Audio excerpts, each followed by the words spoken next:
Hello guys, papunta po kami ng Sumaging Caves. So, from main road, ito na yan, pababa.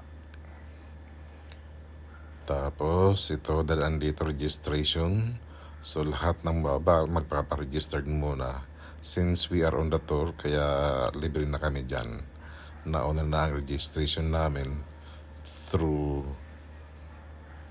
tour agency. At this point, medyo okay pa kasi pababa, tapos merong handrails, kaya hindi pa mahirap bumaba ng caves. Pero pagdating naman dito na, minakasalubong na kami na yung iba makikita mo na dyan na talagang gumagapang na, kaya medyo naalarma na ako kung bababa pa ako o hindi na. Dito makikita mo na yung bungad.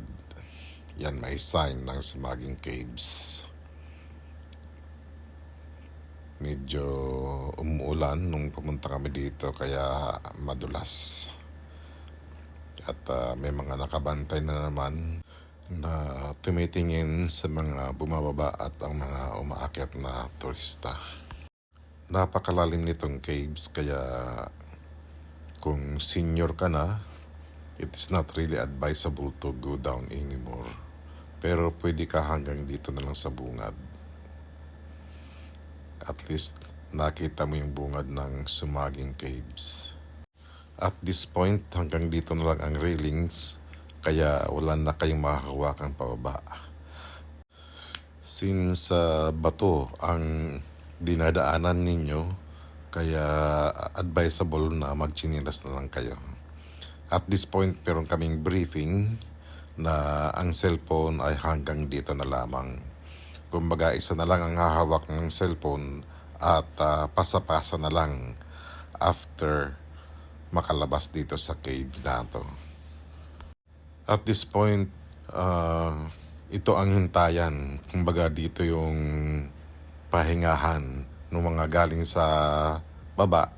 Tapos sobrang pagod, so dito muna nag-standby hanggang sa makarecover ng kanilang hininga.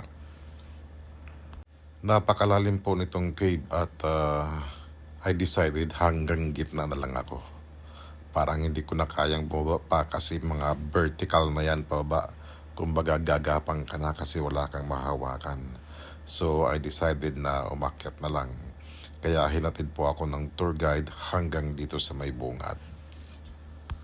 So dito na lang ako nag-antay hanggang sa pakalabas lahat ng mga kasamahan ko.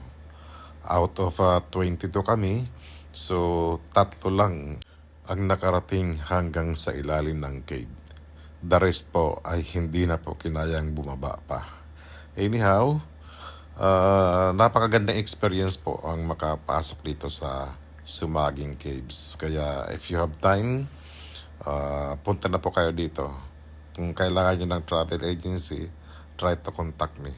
So, thank you guys. Thank you for watching Job Insights. Thank you.